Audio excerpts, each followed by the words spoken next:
Tired of skyrocketing electricity bill of your home, factory or commercial space? Switch to solar power with AB Solar Power System. Cut your electricity bill up to 100%. Book a free consultation by our experts team. AB Solar Power Systems. Zero your electricity bill by powering a cleaner tomorrow. ద్వైమాసిక ద్రవ్య పరపతి విధాన సమీక్షలో భాగంగా reserve bank of India repo రేటును 0.5% తగ్గించింది sir.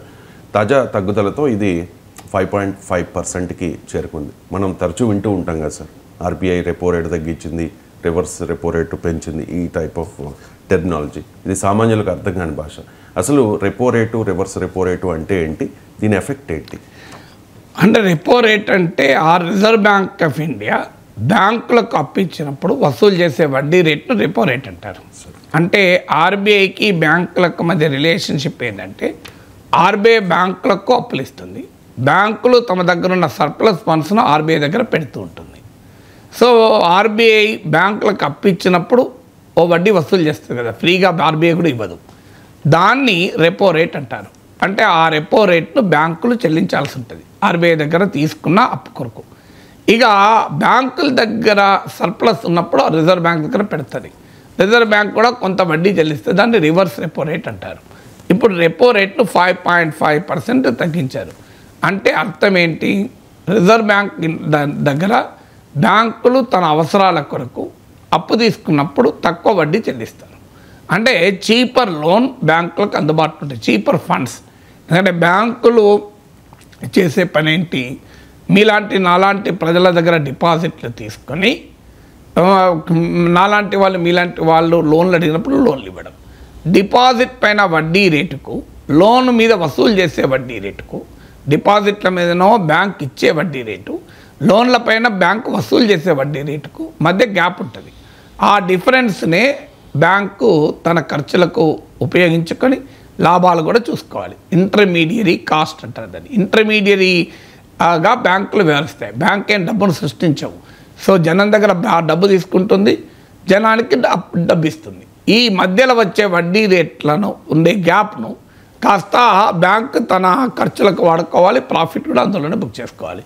ఈ ప్రాసెస్లో ఏమవుతుందంటే బ్యాంక్ దగ్గర లిక్విడిటీ అంటారు. లిక్విడిటీ అంటే క్యాష్ ఇన్ హ్యాండ్. ఇప్పుడు బ్యాంకులో అందుకే పెద్ద పెద్ద వ్యాపార సంస్థలు చూడండి, మీరు వాళ్ళు 100 కోట్ల వ్యాపారం చేసినా కూడా ఒక మిడిల్ క్లాస్ పర్సన్ నా దగ్గర 50 లక్షలు ఉన్నాయన్నా నీకు అప్పిస్తా అంటే ఈరా బాబు అంటాడు. ఎందుకంటే ఈ ట్రాన్సాక్షనల్ గ్యాప్ వస్తుంది. అంటే ఇప్పుడు బ్యాంకు తన దగ్గర ఉన్న డబ్బు అలాగే దాచిపెట్టుకోదు, అది వడ్డీ రుణాలు ఇస్తూ ఉంటుంది. కానీ అదే సమయంలో విత్డ్రాల్స్ ఉంటాయి, లోన్ మెచ్యూరిటీలు ఉంటాయి, డిపాజిట్ మెచ్యూరిటీలు ఉంటాయి. అంటే మనీ ఫ్లో, ఇన్ఫ్లో అవుట్ఫ్లో మధ్య గ్యాప్ వస్తుంది. ఇప్పుడు బ్యాంక్ దగ్గర డబ్బు తక్కువ ఉండొచ్చు, లోన్ తీసుకునే వాళ్ళు 10 మంది సడన్గా వచ్చారనుకోండి, బ్యాంక్ దగ్గర డబ్బు ఉండకపోవచ్చు. అప్పుడు బ్యాంక్ ఏం చేస్తుంటే రిజర్వ్ బ్యాంక్ దగ్గర అప్పు తీసుకుంటుంది. Captaincy is about making right decision whether on the field और ऑफ द फील्ड. इसलिए मैं कंट्री डिलाइट पर भरोसा करता हूँ. They deliver 100% pure buffalo milk to my doorstep by 7 AM. Don't just enjoy our matches, enjoy village fresh buffalo milk too. Download the Country Delight app.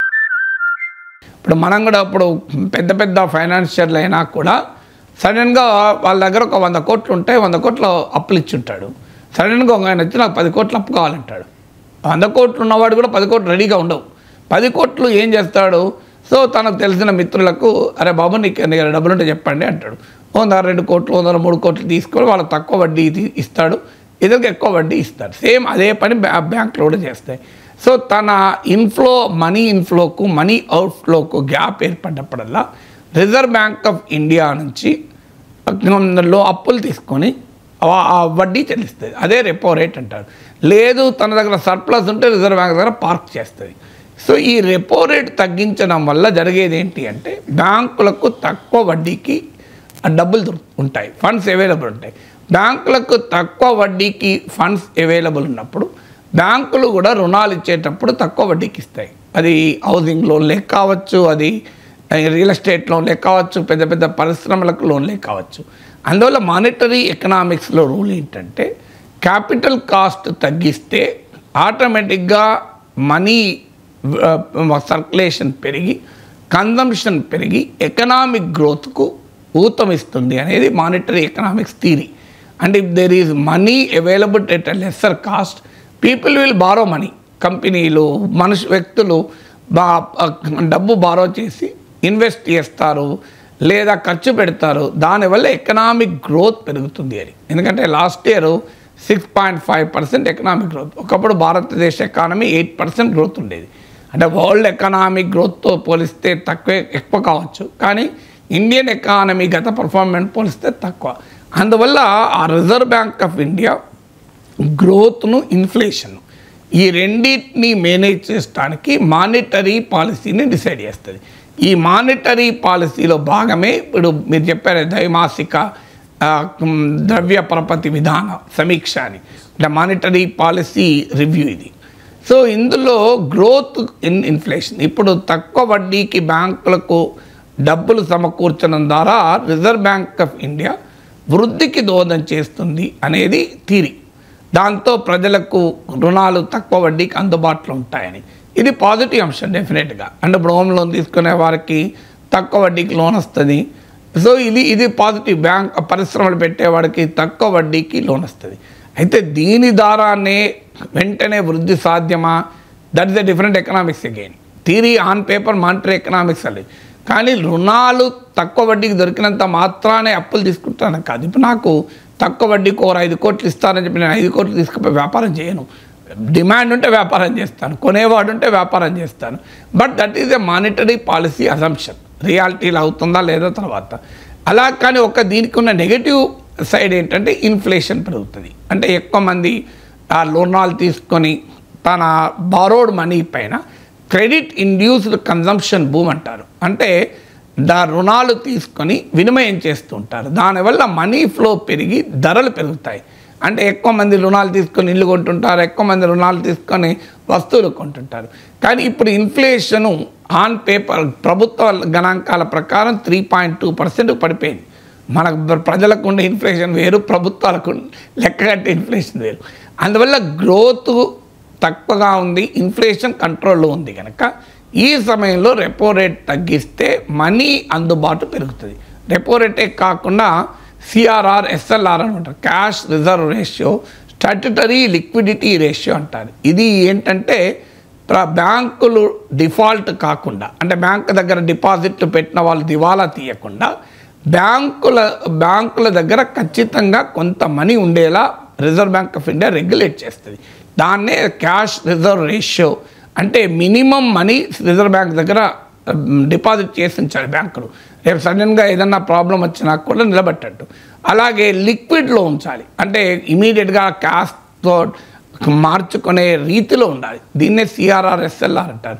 So దీని positive అంశాలు చెప్పాను. Negative అంశం ఏంటి?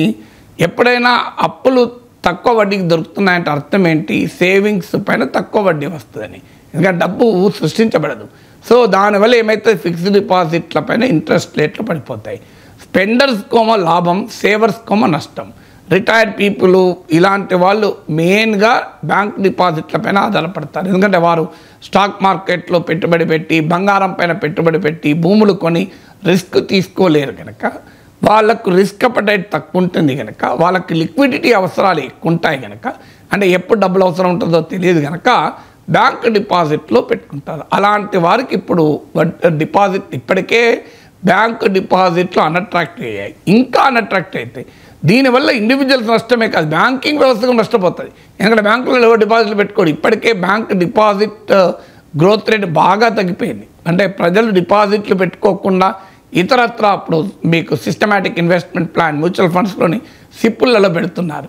So ఇది మరింతగా బ్యాంక్ డిపాజిట్ కలెక్షన్ కూడా దెబ్బతీస్తుంది. అందువల్ల రిజర్వ్ బ్యాంక్ ఈ రెండింటిని బ్యాలెన్స్ చేయాల్సి ఉంటుంది. గ్రోత్ అండ్ ఇన్ఫ్లేషన్ బ్యాలెన్స్ చేయాలి, మీకు ఎకానమీలో మనీ కాస్ట్ ఆఫ్ క్యాపిటల్ను, రిటర్న్ ఆన్ సేవింగ్స్ను బ్యాలెన్స్ చేయాలి. సో ఇప్పుడు ఒక్కొక్కసారి అందుకే ఆ రెపో రేట్లు పెరుగుతుంటాయి, తగ్గుతుంటాయి. కారణం కాస్ట్ ఆఫ్ క్యాపిటల్కు రిటర్న్ ఆన్ సేవింగ్స్ ఈ రెండింటిని బ్యాలెన్స్ చేసే క్రమంలో జరుగుతూ ఉంటుంది.